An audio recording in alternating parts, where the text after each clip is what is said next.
How's everyone doing today? It's your boy JJ Domination, and today we're going to be talking about something that I think is going under the radar. These are basically going to be stories that I think people should be talking about a little bit more, and you'll figure out why I'm using the Washington Redskins for this video here shortly. But if you are new, or hell, even if you've been here, don't forget to drop a like on the video. Well, not for the fumble, but drop a like for the video. Subscribe if you are new, of course, and yeah, let's get this shindig going, shall we? So, the Washington Redskins, man, it's been a rough season for them. I want to say they finished out the year 7-9. I don't really have any notes in front of me or anything. I kind of just do all this stuff on the fly. But the Redskins, I believe, finished 7-9.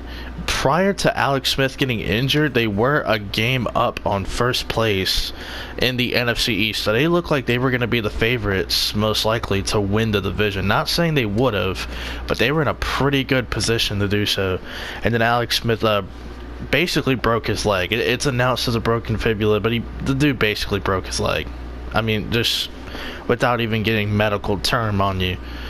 And, this team, they ended up signing Reuben Foster, which, if he was cleared of everything, it looked like a good signing. But, of course, that got the wrong type of media attention.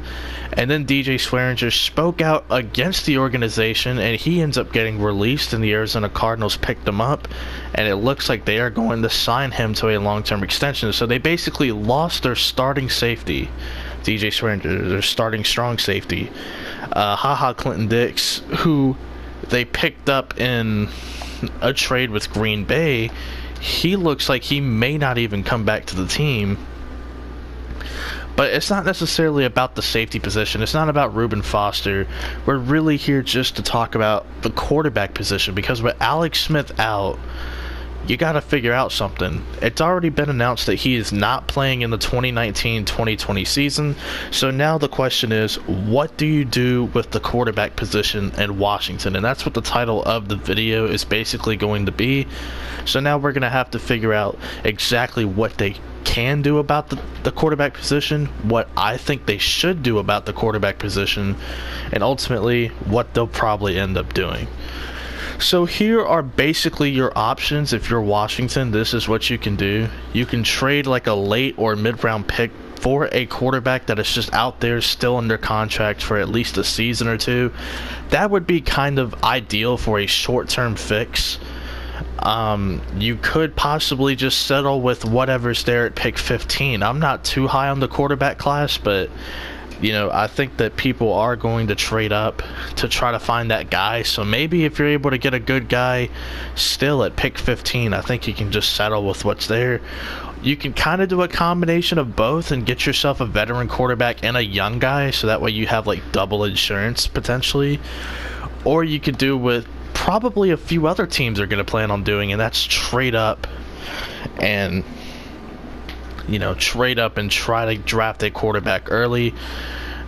Washington, I mean, they do have an extra 4th round pick they gained in no, that's Green Bay, I'm sorry, because Clinton Dix was traded from Green Bay.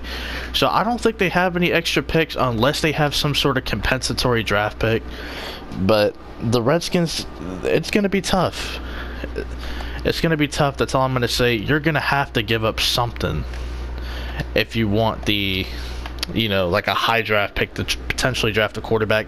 Or they could wait for free agency. A couple of veteran quarterbacks such as Tyrod Taylor and Ryan Fitzpatrick are set to hit the market, but I believe the Redskins have about 20 to 25 million in cap space, which compared to the rest of the league, that is in the bottom half of the NFL. I want to say that's the bottom 12 of the NFL, which isn't necessarily that good, considering you have to re-sign Clinton Dix. You have to prepare to re-sign some of the guys like Jamison Crowder, I believe, needs a new contract. So this is not necessarily a good situation for the Washington Redskins. They're going to have to make some smart cuts. They're going to have to move on from some players.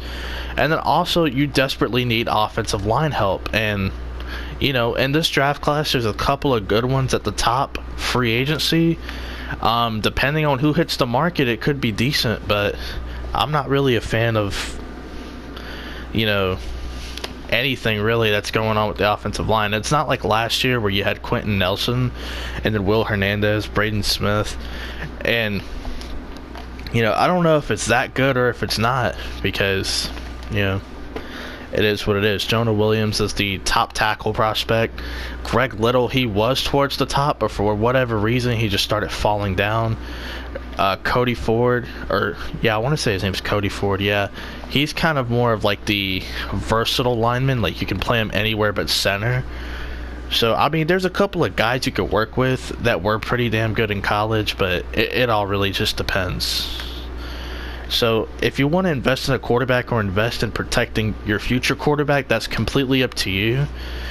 If I were Washington, though, if it were me, if I were running the Redskins and not Dan Snyder, I would probably say, draft a quarterback and then try to get a veteran for cheap. I mean, regardless of whether or not you trade for a veteran quarterback or just sign one out of free agency, it's going to hit you regardless. And what I mean by it's going to hit you is it's going to go against the cap regardless. So whoever you get, it's going to affect your money, and that total is going to go down even lower. And like I said, with guys like Clinton Dix and Jamison Crowder, who are free agents, I mean, it's just going to be tougher to re-sign those guys. I want to say Chris Thompson's also a free agent, and Adrian Peterson, who I think is most likely not coming back anyway.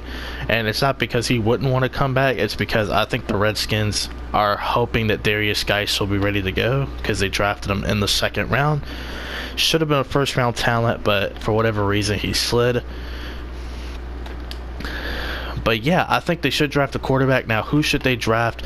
It all depends on how the draft plays out. I feel like some teams are going to want to trade up and draft, like Kyler Murray, Dwayne Haskins. Some teams are high on Drew Lock, like the Broncos.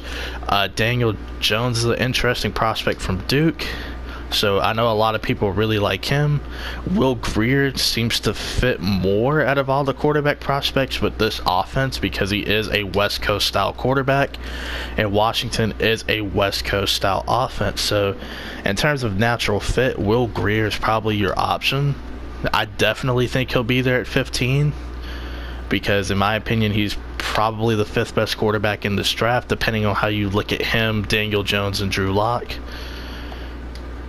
So if I'm Washington, definitely try to get a rookie quarterback. Hell, double dip in not necessarily in free agency, but double dip this offseason. Try to get a free agent and try to draft one, because the free agent could be like a short-term bridge quarterback while you develop, potentially Will Grier, Daniel Jones, whoever comes in there.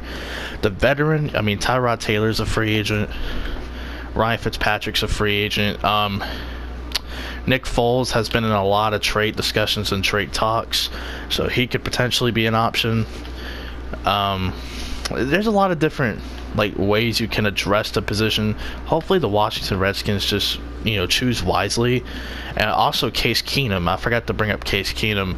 Now that Joe Flacco has been traded to Denver, who apparently the Redskins also tried to trade for, now that Joe Flacco's a part of the Broncos, I'm pretty sure Case Keenum's most likely going to get traded. You don't want to invest all that money into the quarterback position with 2 different guys, so that's something you definitely have to look out for. Case Keenum could potentially be on the move to either Washington or another team that we could talk about in a future video.